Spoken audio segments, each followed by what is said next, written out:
რამდენად დაცულია მსგავსი შემთხვევებისგან, როგორც მოვაჭრეები, ისე მოქალაქეები. ამის გარკვევას დღეს ჩვენი გადამღები ჯგუფი შესაბამისი უწყებებისგან ცდილობდა. მერის სახანძრო სამაშველო სამსახურის უფროსის განმარტებით, ნებისმიერი ობიექტის უსაფრთხოებაზე პასუხისმგებელი პირველ რიგში მისი მეპატრონია.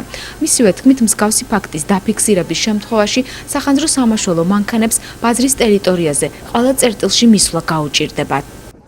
არ არის დაცული ელემენტარული სახანძრო უსაფრთხოების წესები.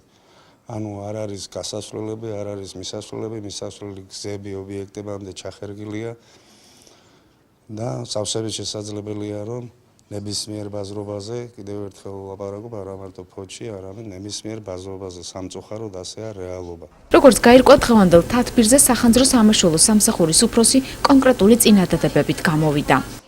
რამოდენიმე წუთის უკან მერიაში ვესწრებოდი თათბირს და გუშინდელი ფაქტიდან გამომდინარე დავსვია საკითხი და ვთხოვე ადმინისტრაციული ზედამხედველობის სამსახურსაც, რომ გაგვიაქტიურებინა ამ კუთხით მუშაობა. მერმა მოითხოვა და შესაბამის სამსახურებს დაავალა, რომ მაქსიმალური კონტროლი გაეწიოთ ახალი წლის დადგომასთან დაკავშირებით შესაბამის ღონისძიებებს.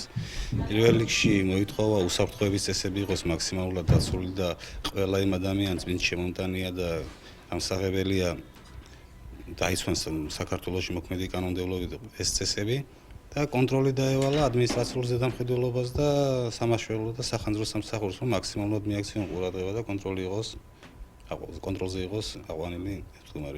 მომავალი წლიდან აღნიშნულ საკითხზე კონტროლი სახანძრო სამაშველო სამსახურის ფუნქცია გახდება.